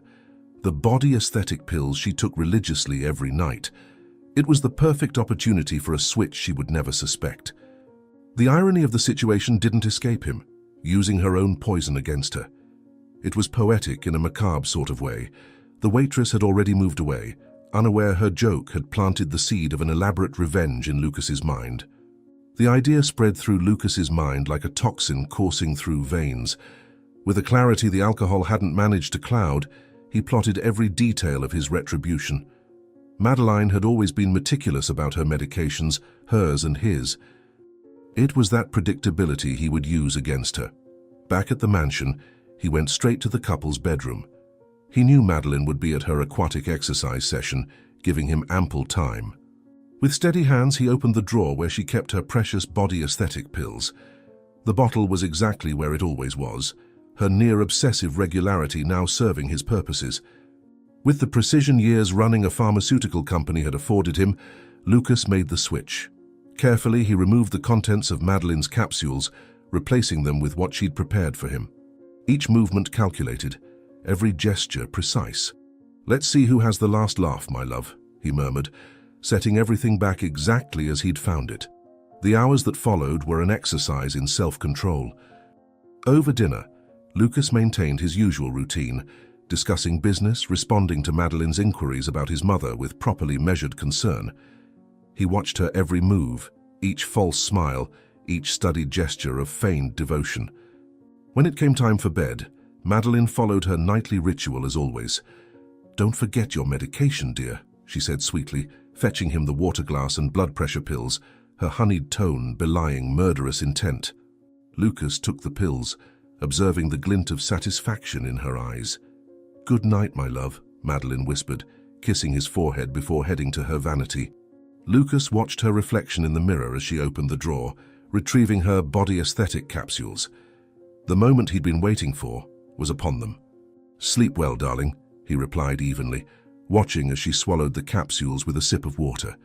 The clock on the wall ticked each merciless second while they waited, she for her supposed victory, he for his calculated vengeance. The first signs came on subtly. Madeline brought a hand to her throat, eyes widening in confusion. Her legs began to weaken, and she had to lean on the vanity to keep from collapsing. "Lucas, something's wrong. I'm feeling strange," Madeline slurred, her voice failing as her legs buckled. She tried to brace herself on the vanity, but her fingers no longer obeyed. The bottle of her prized beauty pills rolled from her grasp, scattering capsules across the marble floor. "Help! Lucas! Help me!" Her words came out choked, the rising panic in her eyes as her body began to shake uncontrollably. She tried to drag herself towards the bathroom door, her movements as clumsy as those of a puppet with its strings cut. "I can't breathe." The dressing table mirror reflected the macabre scene. Madeline, always so elegant and composed, now writhing on the floor like a wounded animal. Her face, normally flawless thanks to the expensive treatments, was beginning to show the first signs of the poison. Bluish lips, dilated pupils, cold sweat running down her forehead. "Please, call an ambulance," she pleaded, her voice now no more than a hoarse whisper. Her terror-filled eyes met Lucas's, who remained motionless, watching her transformation from predator to prey. It was at this moment that the first glimmer of understanding crossed her gaze, the realization that her own plan had turned against her. Lucas rose calmly from the bed, observing Madeline writhing on the floor. The poison she had prepared for him now coursed through her own veins, and the irony of the situation did not escape him. "What's wrong, my love? The beauty drug's not working?" he asked, his voice dripping with sarcasm. Madeline tried to speak, but only broken sounds escaped her throat. Her wide eyes full of terror met his, seeking an explanation. Sweat was starting to bead on her forehead as her limbs twisted involuntarily. "It's terrible, isn't it?" he continued, squatting down beside her with calculated elegance. To be aware but unable to control your own body, to feel every muscle betraying your commands, your tongue too heavy to form words, your eyes only able to convey terror. Exactly like my mother. He gently tucked a stray strand of Madeline's disheveled hair. The difference, my dear, is that my mother was innocent, while you, well, you're just tasting your own poison, literally. His eyes met hers, now wide with dread. It must be agonizing, mustn't it? Seeing your perfect plan unravel like this, you who thought yourself so clever, so superior, reduced to this, a treacherous snake writhing in its own venom. But don't worry, I'll take care of you with the same. Tender, loving care you devoted to my mother. After all, we're family, aren't we? With deliberately slow movements, Lucas picked up his phone and dialed for emergency, his eyes fixed on Madeline as she writhed on the floor. Please, come quickly.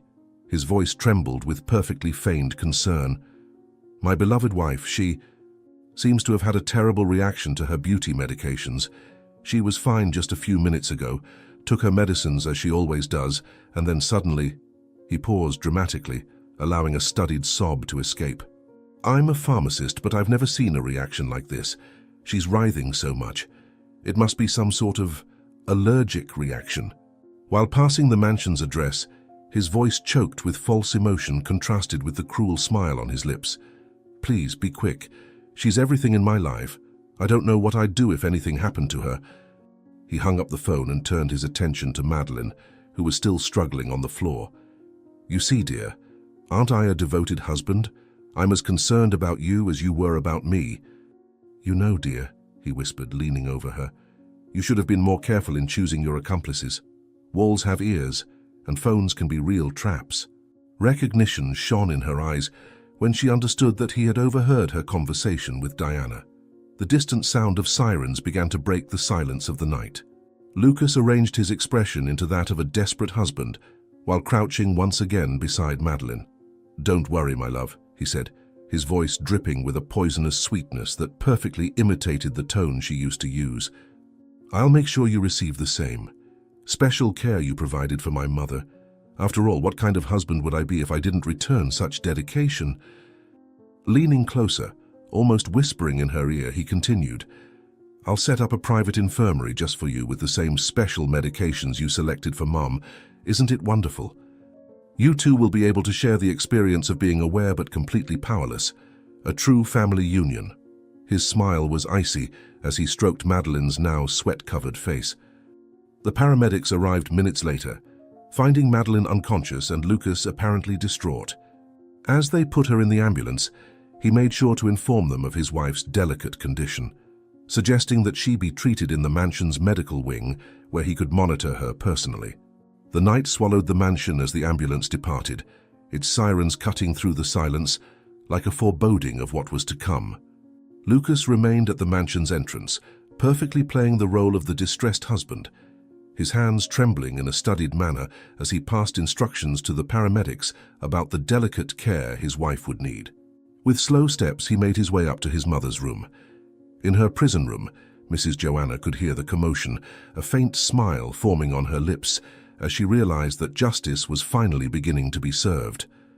Her eyes met her son's as he entered the room, and for the first time in days she felt the fog of medication slightly lifting.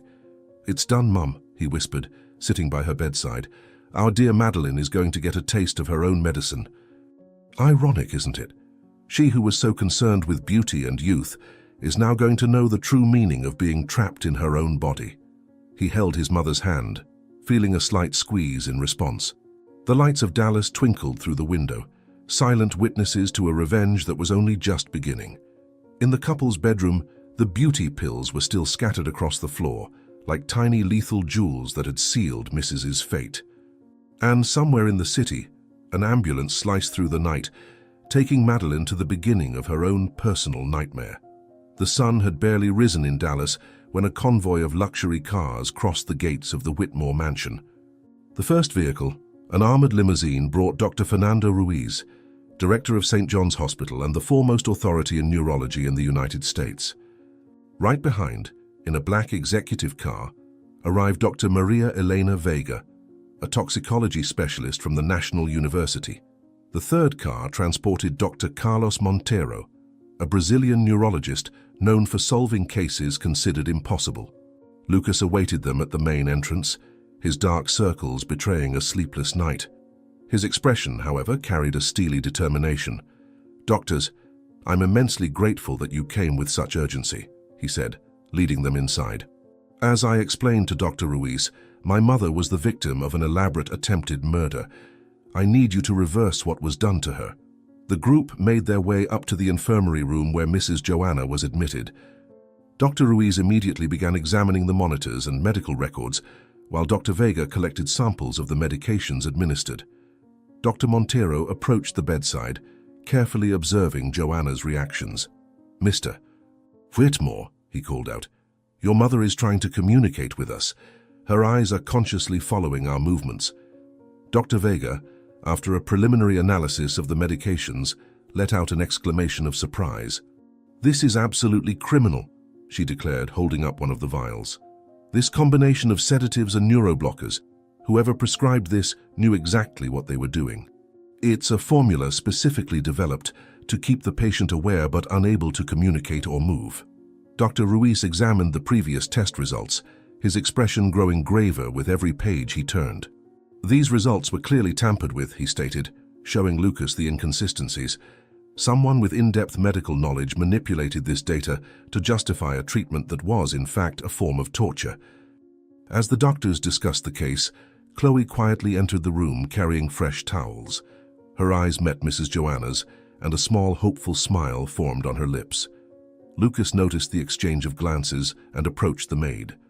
"Chloe," he called out in a low voice, "you are a fundamental part of this recovery. I need you to keep observing and reporting any changes." Dr. Monteiro began preparing a series of medications, his hands moving with surgical precision.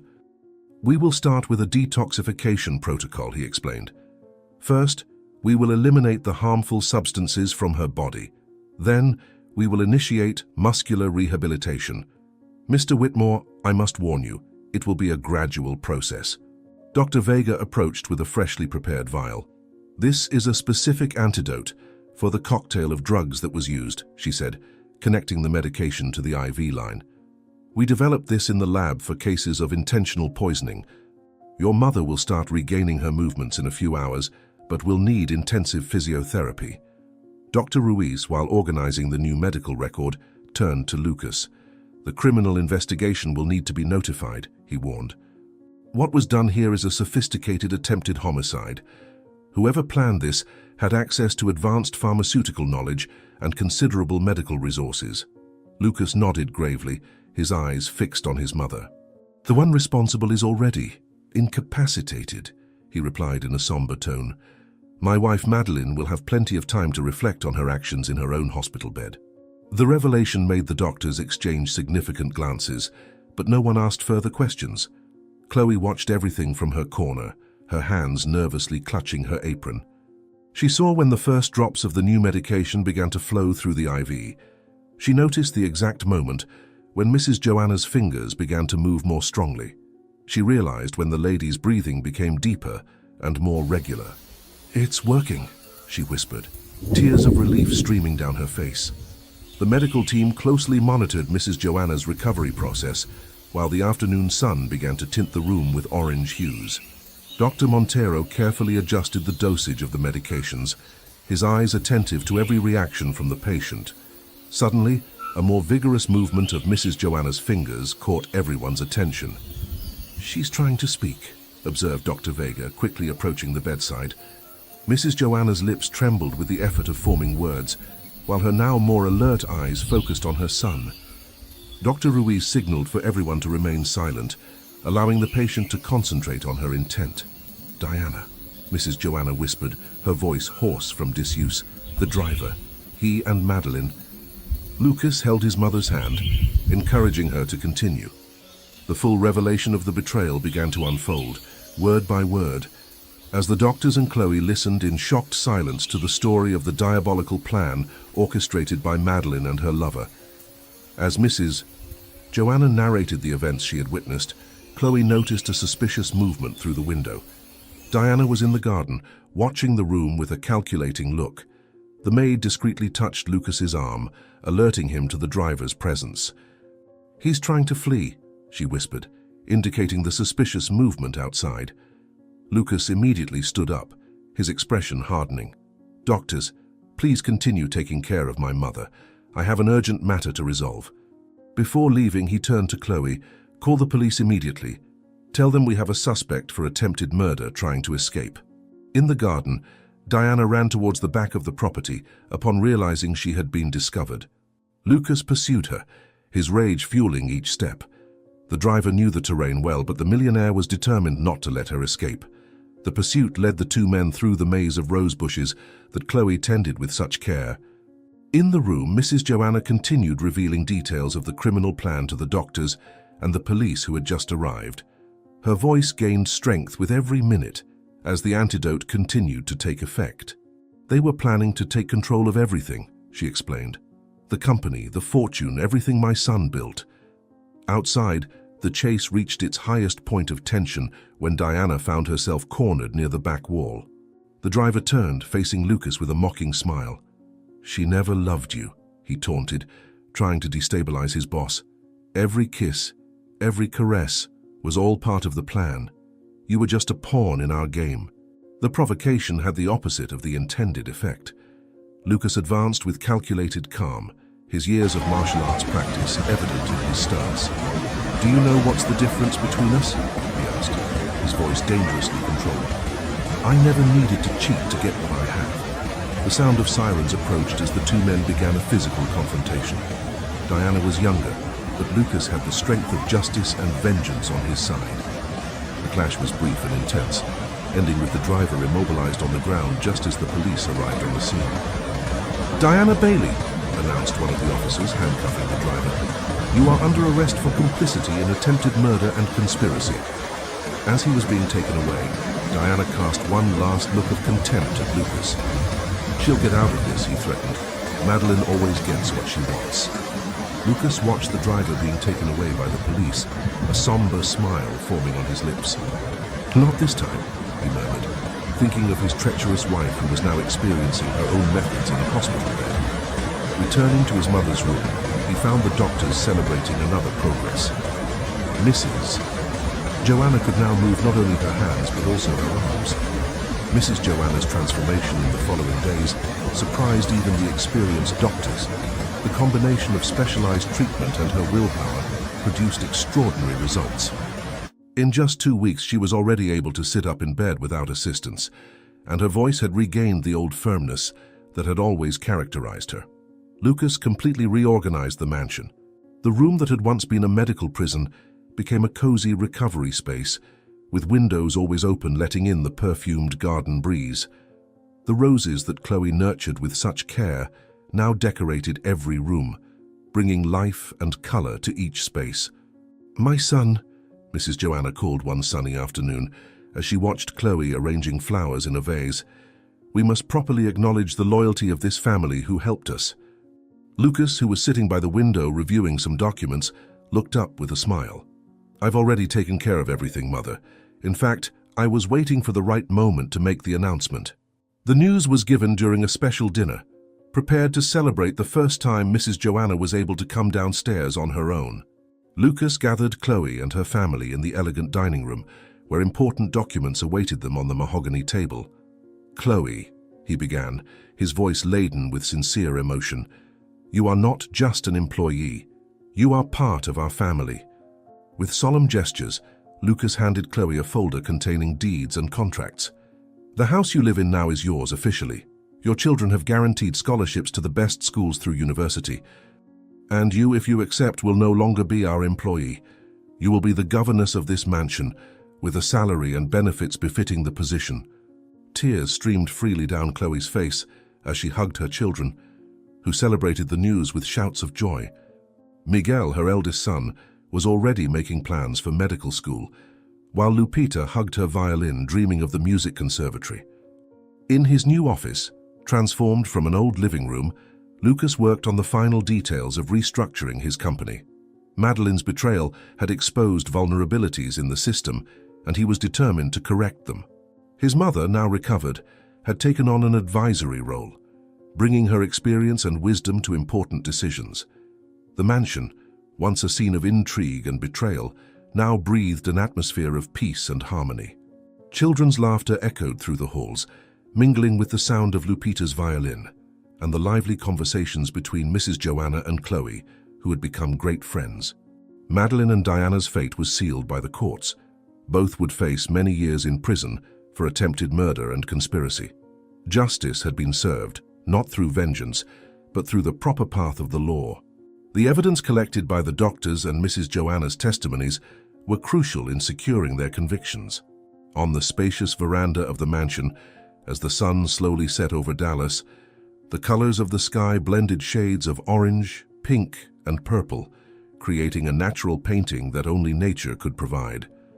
Lucas was leaning against the wrought iron railing, feeling the light touch of the evening breeze on his face as he watched his mother tending to the rose bushes alongside Chloe. It was a ritual that both had adopted as part of their routine, a symbolic way of caring for the present and honoring the past. The scent of the flowers gently rose into the air, mingling with the freshness of the newly cut grass, reminding everyone that even after the darkest storms, the sun always finds its way to shine again. Mrs. Carmen's hands, though marked by time, moved delicately as she carefully pruned each branch of the rose bushes. Chloe, by her side, held a small basket where she placed the fallen petals, smiling from time to time as she listened to the matriarch's advice. Chloe, always cut on a diagonal so the flowers can breathe better and grow stronger, Mrs. Carmen would say, with the soft authority of one who mastered that craft. Chloe would nod, admiring not only the lady's skills, but also her resilience, which seemed reflected in every flower that bloomed in that garden. He remembered how that garden had been neglected during the years when greed and intrigue ruled the family.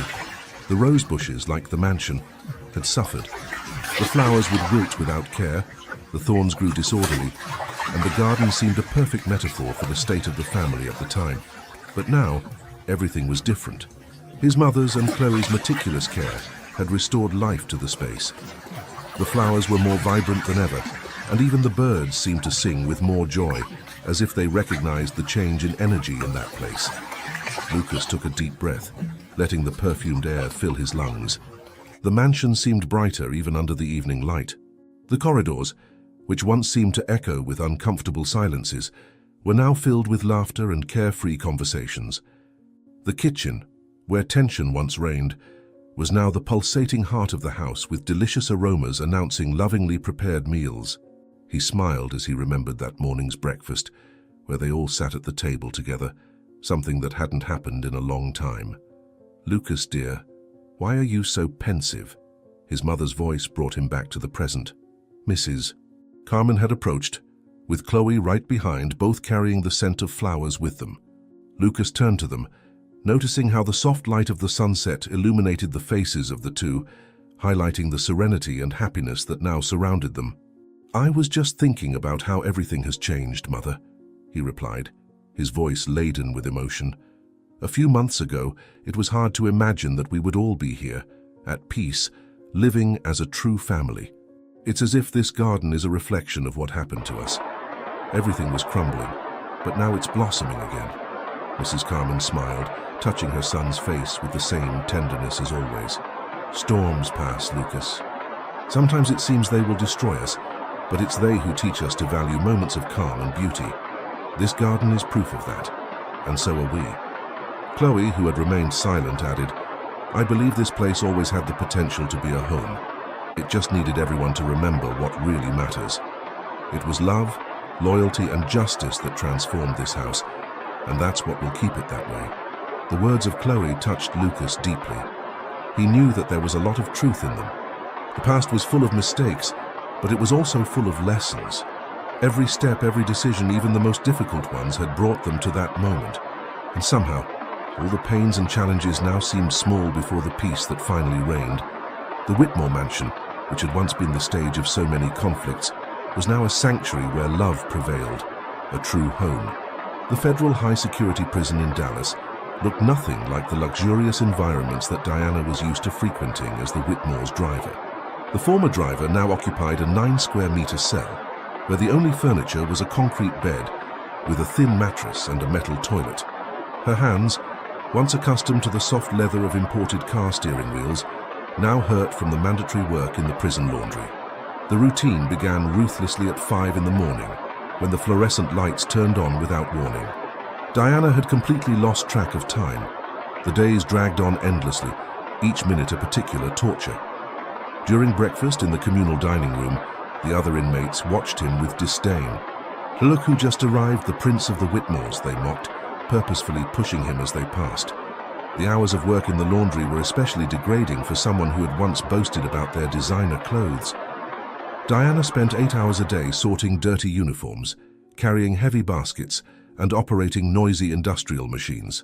The hot steam and constant humidity made his once well-groomed face constantly red and swollen. "When you're done with those uniforms, there are 300 more waiting," ordered the guard, a burly man who seemed to take special pleasure in humiliating him. During lunch, Diana sat alone in a corner of the dining room, trying to become invisible. His former status as an accomplice in an attempted murder against one of the most powerful men in the United States had made him a constant target. "How's the taste of the food, driver?" the other inmates provoked, purposefully spilling water on his tray. "Must be quite different from the fancy restaurants you used to frequent." The nights were the worst time. Lying on his thin mattress, Diana was tormented by memories of his former life. The expensive dinners with Madeline, the plans for wealth, the dreams of power. Now all that was left was the echo of his own breaths in the dark cell and the occasional distant scream of another prisoner. "Why didn't she send a lawyer? Why doesn't she make any contact?"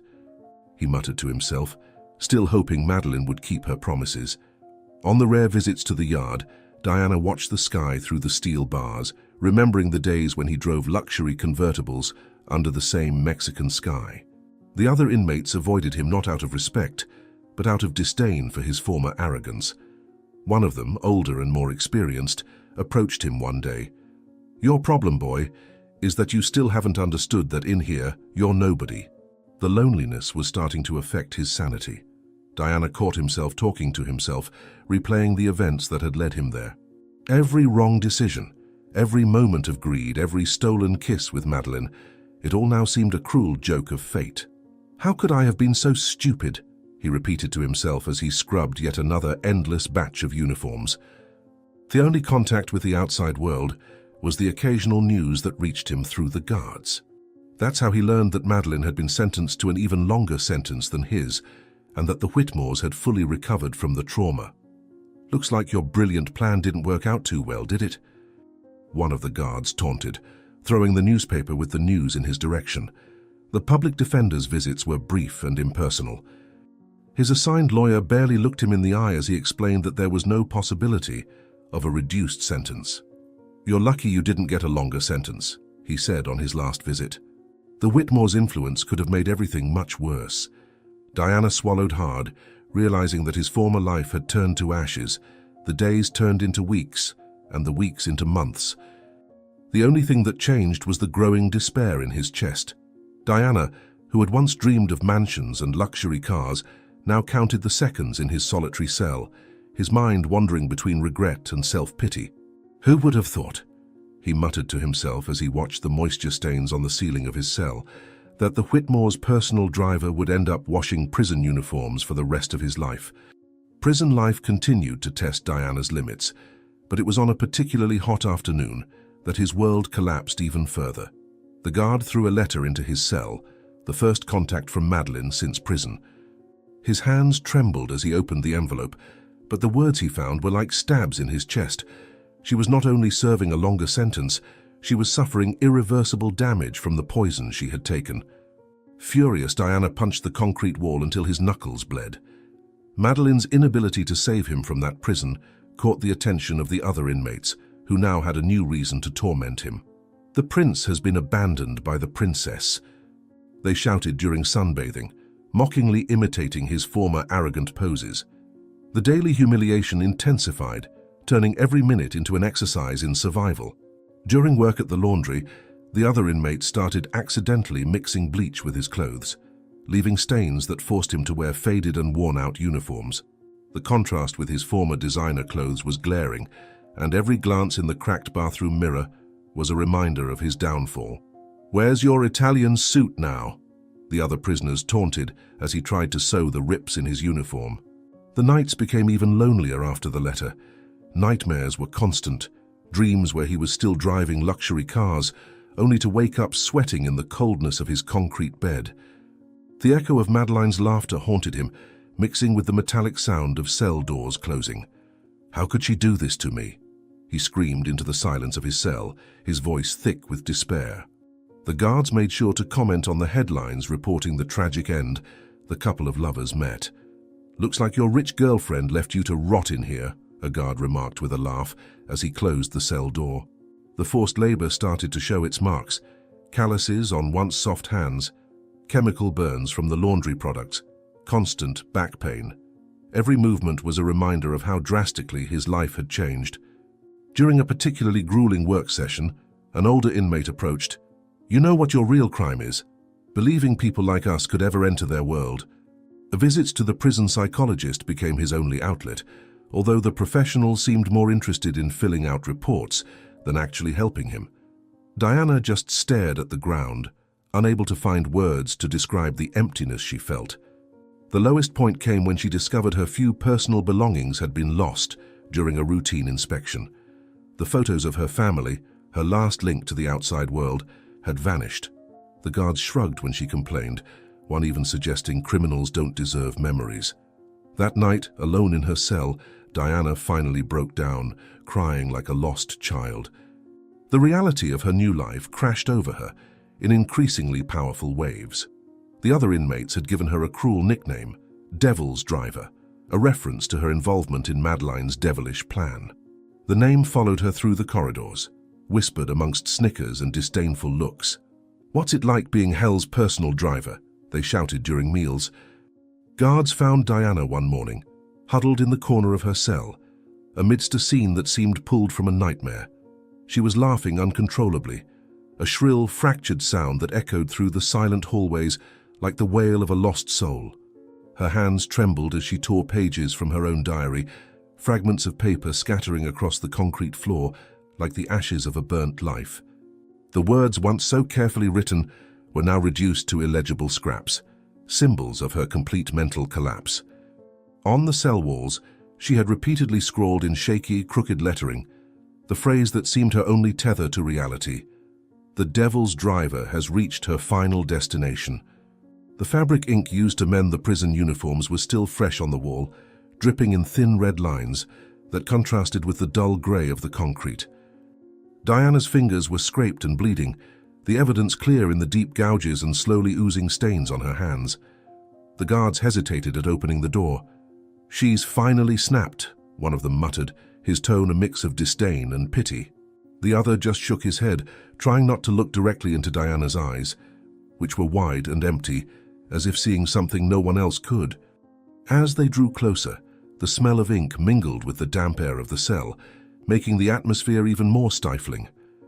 "Let's take her for evaluation," the second guard said, trying to hide the discomfort in his voice.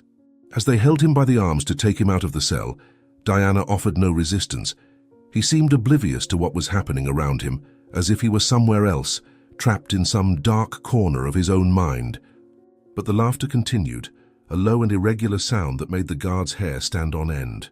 "He won't last long like this," one of them commented as they crossed the hallway towards the prison infirmary. In the darkness of the now abandoned cell, the words written on the walls remained as a silent echo of Diana's collapse. But even as the prison doctors evaluated his condition, he seemed to be far away, lost in a world where Madeleine was the only constant presence. "Madeleine," he murmured repeatedly, his voice almost a whisper, but laden with a weight that made those who heard him look away. For Diana, Madeleine's name was no longer a memory of love or desire. It was a curse, a symbol of everything he had lost and the man he had become. He repeated the name incessantly, as if trying to exorcise the demons she had left in his mind, but each repetition seemed only to deepen his madness. Madeleine, the woman for whom he had risked everything, was now the center of his nightmares, driving the car of his mind toward an abyss from which he would never emerge. The doctors tried to interact with him, but Diana did not respond. He lay on the stretcher, staring at the white ceiling of the infirmary with a glassy look, his lips still moving in an almost inaudible murmur. "He's in a catatonic state," said one of the doctors, as he jotted something down on a clipboard. "Probably a severe nervous breakdown. We'll monitor him, but I don't know if there's much we can do." As Diana remained silent, his mind was a whirlwind of images and voices. He saw Madeline clearly, her smiling face transforming into a cruel mask. He heard her laughter, loud and echoing, mingling with the sound of tires screeching on asphalt and the smell of gasoline. It was as if he were trapped in the back seat of a speeding car, unable to control the direction or escape the impending fate. The memory of his past life haunted him like a ghost. He saw himself behind the wheel, driving luxury cars through busy streets, the whole world within his reach. Madeline was always by his side, whispering promises of wealth and power, promises that now seemed as empty as he himself was. "She'll be big," she had once said with a smile that at the time seemed seductive, but now was only a bitter memory. He had believed her, and that blind faith had led him straight to this hell. In the infirmary, Diana was kept under constant observation. The guards commented among themselves, muttering about how he had been broken by Madeline. "He was an idiot," one of them said. "Thought he could play in their world and walk away unscathed." Another just shook his head. "Now he's paying the price. Maybe it's better this way." The words reached Diana like distant echoes, but he didn't react. His mind was too preoccupied with memories of Madeline. He began to mumble disjointed words, mixing past and present in an incoherent narrative. "I saw. I believed. She said it would be all right," he said, his eyes filling with tears that never fell. "But she lied, and she lied to me. And now I'm here. And she's behind the wheel." His words were fragments of a truth he couldn't process, but that consumed him from within. The doctors decided to administer sedatives to try to calm his tormented mind, but even under the influence of the drugs, Diana didn't stop mumbling. He repeated Madeline's name like a macabre prayer, each time softer, until his voice became just a whisper in the silence of the infirmary. "Madeline, Madeline." The sound was so faint that the guards began to avoid him, unable to bear the intensity of his despair. The days blurred together for Diana. He no longer knew where he was or how much time had passed. All that existed was Madeline's presence in his mind, a spectre that tormented him incessantly. He saw her everywhere, on the ceiling of the cell, in the shadows on the walls, even in the reflection of broken mirrors.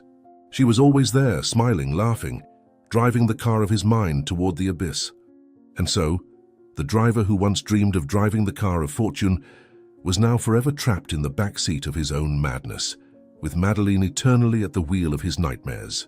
Diana's final fate was not only the prison where his body was confined, but the prison of his mind where every thought was a reminder of the price he paid for his blind ambition. The maximum security wing of the Dallas Psychiatric Hospital had a peculiar smell, a mixture of hospital disinfectant and hopelessness. In room 402, Madeline Blake, once the elegant wife of millionaire Lucas Whitmore, now lay motionless in a hospital bed, her body tethered to monitors and tubes, the result of her own plot turned against her. The poison she had prepared for her husband had left permanent marks on her nervous system, transforming the woman who once paraded in high heels through the mansion's corridors into a prisoner of her own body.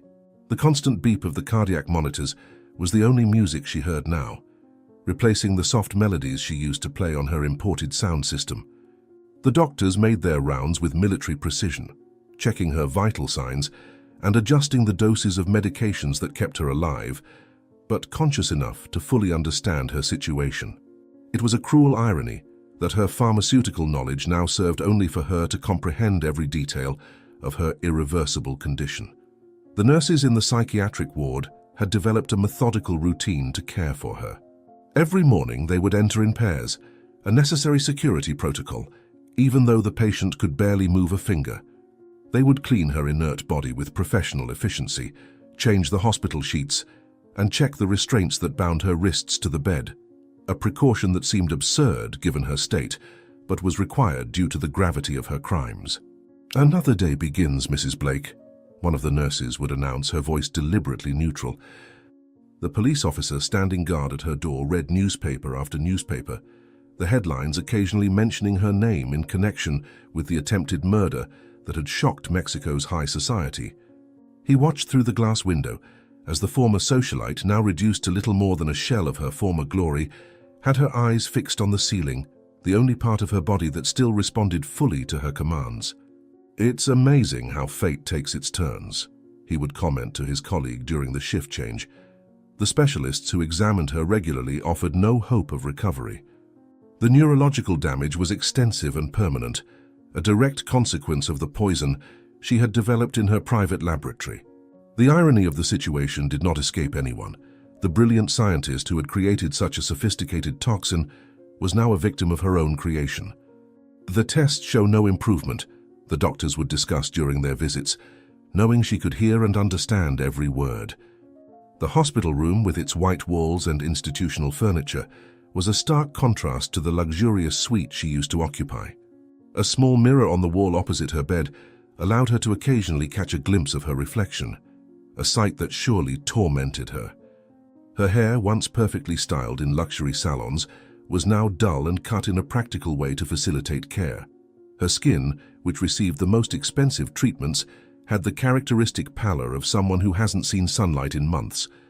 The medical reports accumulated in her file, each one confirming what she already knew. She was condemned to a prison far crueler than any cell could be. Her mind, perfectly lucid, was trapped in a body that refused to obey her commands. Each frustrated attempt at movement was a particular torture, a constant reminder of her current powerlessness. The patient retains full consciousness, the doctors would note, but exhibits near-total paralysis of voluntary movements. Visits were rare and strictly controlled. Every person who entered her room had to go through multiple security checks, a procedure she followed with her eyes, the only part of her body she could still move freely. The investigators would occasionally appear, asking questions she couldn't answer, observing her limited reactions with professional interest. "Interesting how she still tries to communicate something with her eyes," they would comment in their notes. The sound of heels in the hallway always sent her into internal panic, a conditioned reflex after months of silent terror. The rhythmic clicking against the hospital's vinyl floor reminded her of her own steps through the mansion, when she was the absolute mistress of that domain. Now every click of a shoe could mean the arrival of yet another person to witness her humiliation. "It seems we have a visitor for you," the nurse announced that morning, her tone suggesting she knew exactly who was coming. The officer on duty checked once more the restraints keeping her tied to the bed before allowing the visitor in. Madeline could hear the familiar sound of heels approaching, and for the first time in months, she felt true terror. Her eyes, the sole messengers of her emotions, widened in panic when she recognized the elegant figure entering her room. Mrs. Joanna, impeccably dressed and carrying a bouquet of roses. "Hello, dear daughter-in-law," said the lady, her smile carrying a promise that made Madeline wish she could scream. "I've come to return your dedication. Mrs." Joanna carefully placed the roses in a glass vase, her movements deliberately slow, savoring every second of the terror she saw in her daughter-in-law's eyes. The flowers were identical to the ones Madeline used to keep at the mansion, perfect red roses, cultivated in the garden that Chloe now tended with such care. "Do you remember these roses, dear? They're from the same garden where you used to meet with Diana," she commented, adjusting each flower with calculated precision. Madeline's heart monitor registered an acceleration in her heartbeats, but nothing in her body responded except her eyes, which followed every movement of her mother-in-law with growing dread. "Mrs." Joanna pulled up a chair and sat beside the bed, her straight back demonstrating the elegance that not even months of convalescence had managed to steal. "The doctors told me you can understand everything perfectly," she said, leaning slightly closer. "Isn't that wonderful? It means we can have a proper conversation." The nurses and the guard had discreetly withdrawn, leaving daughter-in-law and mother-in-law alone in the room. The silence was broken only by the beeping of the monitors and the soft noise of the air conditioning. "Mrs." Joanna opened her designer handbag, the same one Madeline had admired so many times, and took out a small perfume bottle. "I brought your favorite," she commented, spraying the air. "You were always so vain about your French perfumes. At least the room will have a more pleasant scent now." With precise movements, Mrs. Joanna began arranging Madeline's disheveled hair, her skilled fingers combing the lifeless strands. You know, dear, I spent a long time thinking about what I would say when I could finally have this conversation with you," she continued, her voice carrying a sweetness that contrasted with the cruelty of her words. "But now, seeing you like this, I realize words are unnecessary. Your eyes tell me everything I need to know." Mrs. Joanna's fingers slid across Madeline's motionless face in a gesture that could seem affectionate to any casual observer. "It's interesting how life goes in circles, isn't it? You who considered yourself so clever, so superior, reduced to this, trapped in your own body, just as you tried to leave me." The heart monitor registered another spike of anxiety, but Madeline's body remained as still as a statue. "The doctors say you can live like this for many years," Mrs. Joanna went on, now arranging the bed linens with a disturbing meticulousness. "Decades, maybe. Just imagine, decades to reflect on your choices, on your unbridled ambition, on every moment you thought you could play with other people's lives without consequences." Her fingers smoothed every crease of the white fabric, as if she were preparing an altar for a particular sacrifice. The afternoon sun came in through the barred window, casting dancing shadows on the walls of the room. Joanna stood up and walked to the window, her heels echoing rhythmically on the floor. "Lucas is doing great, in case you were wondering," she said, turning to observe her daughter-in-law's reaction in her eyes. "The company has never been more prosperous. It's amazing how everything improved after you left our lives." Approaching the bed again, Mrs. Joanna leaned in until her lips almost touched Madeline's ear. "But don't worry, dear. I won't abandon you. I promise to visit you regularly, make sure you receive the best possible treatment. After all, you did the same for me, didn't you?"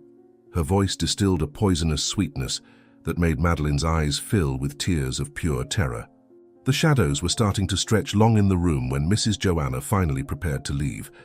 She arranged the roses in the vase one more time, made sure the perfume still lingered in the air, and picked up her handbag.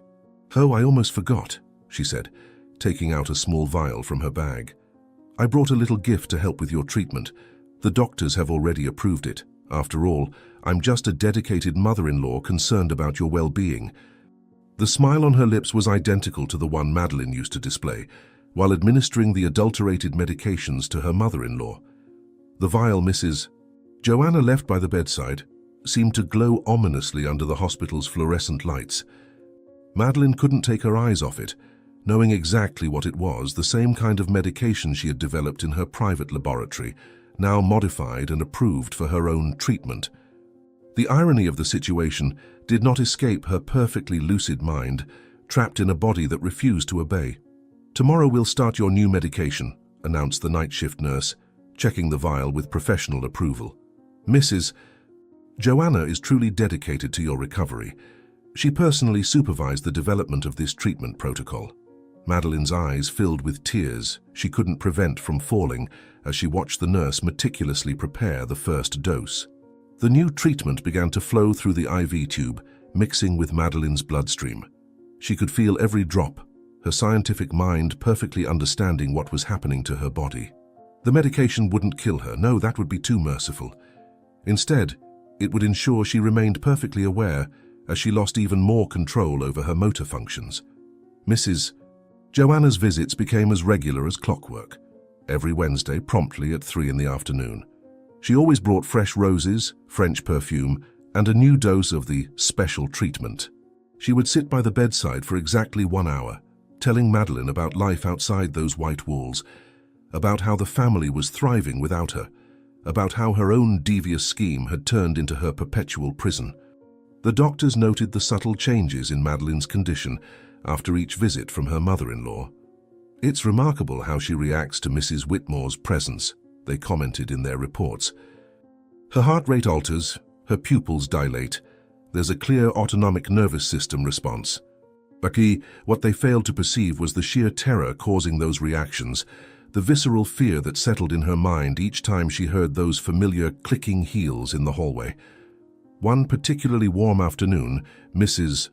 Joanna brought an additional surprise, a small photo album. "I thought you might like to see how everyone is doing," she said, turning the pages slowly so Madeline could scrutinize each image in detail. Photos of Lucas smiling, the renovated mansion, Chloe in her new role as governess, the children studying at their private schools. It's wonderful how life goes on, isn't it? Time within that room had lost all meaning for Madeline. The days blurred into an endless sequence of medical procedures, monitored visits, and moments of sheer terror whenever her mother-in-law appeared. Her body, once her greatest source of pride, had become her solitary prison. The vanity that had once consumed her was now a bitter memory as she gazed at her reflection in the small mirror, a shadow of the woman she used to be. The investigators who occasionally appeared to check on her condition always left shaking their heads, impressed by the poetic justice of her situation. "It's as if fate has crafted a specific punishment for her crimes," one of them remarked once. She craved power and control, and now she has control over neither her own body. Madeline heard it all, every word another brick in the wall of her mental prison. The nights were the worst.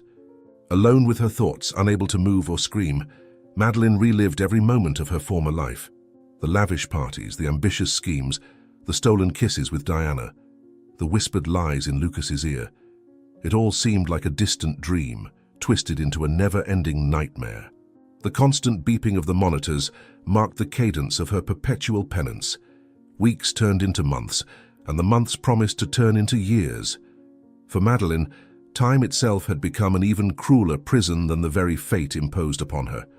The room she was confined to was luxurious, adorned with elegant furniture and heavy curtains that blocked out the sunlight, but the opulence of the surroundings did little to alleviate her condition.